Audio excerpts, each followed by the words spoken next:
আজকে আমি তোমাদেরকে এই ছোট্ট ভিডিওটার মধ্যে দিয়ে যে কোনো বাড়িতে যে কোনো এক্সারসাইজ করার জন্য যে মিনিমাম ওয়ার্ম আপটুকু দরকার হয়, সেই মিনিমাম ওয়ার্ম আপটা করার জন্য আমি তোমাদেরকে 4টে বেস্ট ভেরিয়েশন দেখাবো। এই 4টে বেস্ট ভেরিয়েশন তোমরা প্রতিদিন সকালে অ্যাপ্লাই করে তোমরা যে কোনো এক্সারসাইজ করবে, মাঠে রান করতে যাবে, বাড়িতে এক্সারসাইজ, পুশ আপ, তোমরা যে কোনো কিছু করতে পারবে।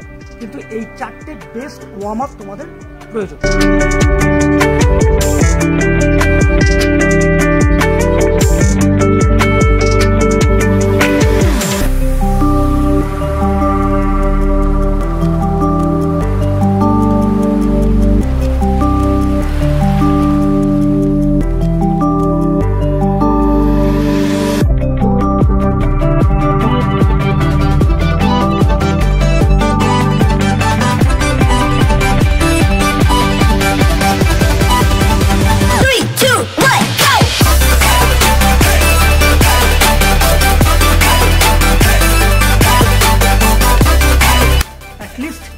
এই 4টে ভেরিয়েশন ওয়ার্ম আপের তোমরা রেগুলার করে তোমরা যে কোনো এক্সারসাইজ, কার্ডিও তোমরা যা ইচ্ছা করতে পারো।